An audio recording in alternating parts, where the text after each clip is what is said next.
ఇది లక్ కథ కాదు, నొప్పిని ఎవరు తట్టుకున్నారు అన్న కథ. ఒకరోజు ఒక శిల్పకారుడు అడవిలో నడుస్తూ ఒక అందమైన మెరుస్తున్న రాయిని చూస్తాడు. ఇది బావుంది, దీనిమీద చెక్కుదాం అనుకుని దెబ్బ కొడతాడు. 2 దెబ్బలకే ఆ రాయి నొప్పితో వణికినట్టనిపిస్తుంది. నొప్పిగా ఉంది, నన్ను వదిలేయ్ అన్న భావం. శిల్పకారుడు ఆ రాయిని అక్కడే వదిలేసి ముందుకు వెళ్తాడు. కొంచెం దూరం వెళ్ళాక ఇంకో సాధారణ రాయి కనిపిస్తుంది. అందం లేదు, మెరుపు లేదు. కాని శిల్పకారుడు దానిపై మళ్లీ దెబ్బలు కొడతాడు.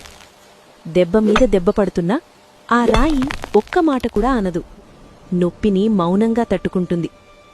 కాలం గడుస్తుంది.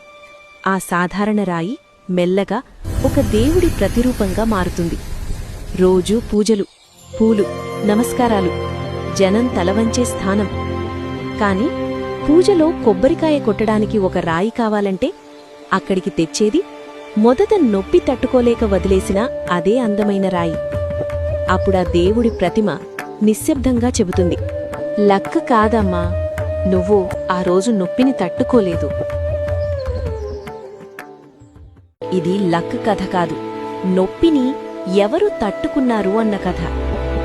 ఒకరోజు ఒక శిల్పకారుడు అడవిలో నడుస్తూ ఒక అందమైన మెరుస్తున్న రాయిని చూస్తాడు. ఇది బావుంది, దీనిమీద చెక్కుదాం అనుకుని దెబ్బ కొడతాడు. 2 దెబ్బలకే ఆ రాయి నొప్పితో వణికినట్టనిపిస్తుంది. నొప్పిగా ఉంది, నన్ను వదిలేయ్ అన్న భావం. శిల్పకారుడు ఆ రాయిని అక్కడే వదిలేసి ముందుకు వెళ్తాడు. కొంచెం దూరం వెళ్ళాక ఇంకో సాధారణ రాయి కనిపిస్తుంది. అందం లేదు, మెరుపు లేదు. కాని శిల్పకారుడు దానిపై మళ్లీ దెబ్బలు కొడతాడు. దెబ్బమీద దెబ్బ పడుతున్నా ఆ రాయి ఒక్క మాట కూడా అనదు. నొప్పిని మౌనంగా తట్టుకుంటుంది. కాలం గడుస్తుంది. ఆ సాధారణ రాయి మెల్లగా ఒక దేవుడి ప్రతిరూపంగా మారుతుంది.